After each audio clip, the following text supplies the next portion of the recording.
have spent my entire life either at the schoolhouse, on the way to the schoolhouse, or talking about what happens in the schoolhouse. Both my parents were educators. My maternal grandparents were educators. And for the past 40 years, I've done the same thing. And so needless to say, over those years, I've had a chance to look at education reform from a lot of perspectives. Some of those reforms have been good, some of them have been not so good. And we know why kids drop out. We know why kids don't learn. It's either poverty, low attendance, negative peer influences. We know why. But one of the things that we never discuss, or we rarely discuss, is the value and importance of human connection. Relationships. James Comer says that no significant learning can occur without a significant relationship. George Washington Carver says all learning is understanding relationships. Everyone in this room has been affected by a teacher or an adult. For years, I have watched people teach. I have looked at the best and I've looked at some of the worst. A colleague said to me one time, they don't pay me to like the kids. They pay me to teach a lesson. The kids should learn it. I should teach it. They should learn it. Case closed. Well, I said to her, you know, kids don't learn from people they don't like.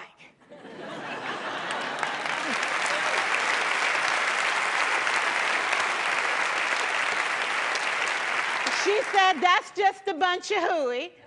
And I said to her, well, your year is going to be long and arduous, dear. Needless to say, it was. Some people think that you can either have it in you to build a relationship or you don't.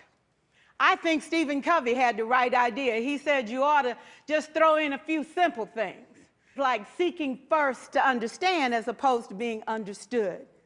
Simple things like apologizing. You ever thought about that? Tell a kid you're sorry, they're in shock. I taught a lesson once on ratios. I'm not real good with math, but I was working on it. And I got back and looked at that teacher edition. I taught the whole lesson wrong. So I came back to class the next day and I said, look, guys, I need to apologize. I taught the whole lesson wrong. I'm so sorry. They said, that's okay, Miss Pierson. You were so excited. We just let you go.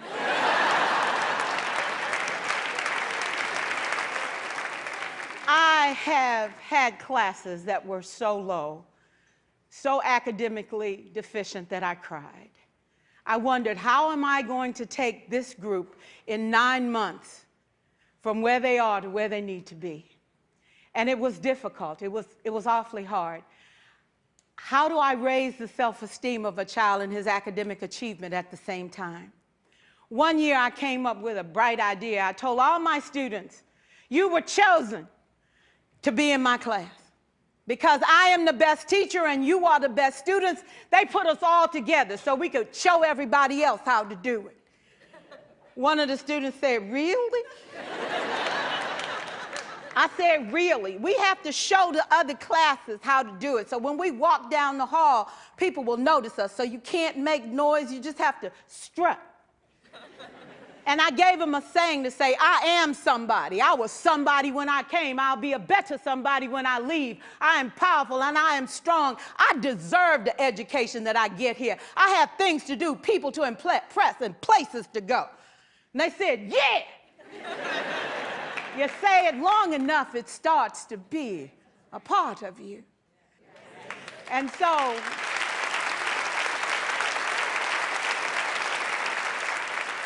I gave a quiz, 20 questions.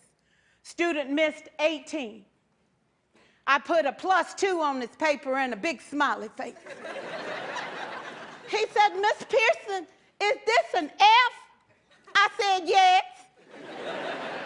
He said, then why'd you put a smiley face? I said, because you on the roll. You got 2 right, you didn't miss them all. I said, and when we review this, won't you do better? He said, yes, ma'am, I can do better. You see, -18 sucks all the life out of you. +2 said, I ain't all bad.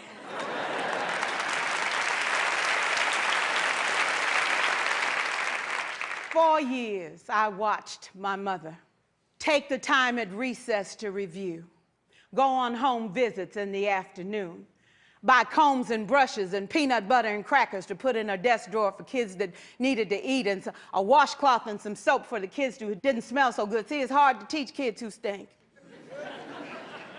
And kids can be cruel. And so she kept those things in her desk, and years later, after she retired, I watched some of those same kids come through and say to her, you know, Miss Walker, you made a difference in my life. You made it work for me. You made me feel like I was somebody when I knew at the bottom I wasn't. And I want you to just see what I've become. And when my mama died 2 years ago at 92, there were so many former students at her funeral. It brought tears to my eyes, not because she was gone, but because she left a legacy of relationships that could never disappear. Can we stand to have more relationships? Absolutely. Will you like all your children? Of course not. And you know your toughest kids are never absent. Never. You won't like them all, and the tough ones show up for a reason. It's the connection, it's the relationships. And while you won't like them all, the key is they can never, ever know it. So teachers become great actors and great actresses, and we come to work when we don't feel like it, and we listen to policy that doesn't make sense, and we teach anyway. We teach anyway because that's what we do. Teaching and learning should bring joy. How powerful would our world be if we had kids who were not afraid to take risks, who were not afraid to think, and who had a champion? Every child deserves a champion, an adult who will never give up on them, who understands the power of connection and insists that they become the best that they can possibly be. Is this job tough? You betcha.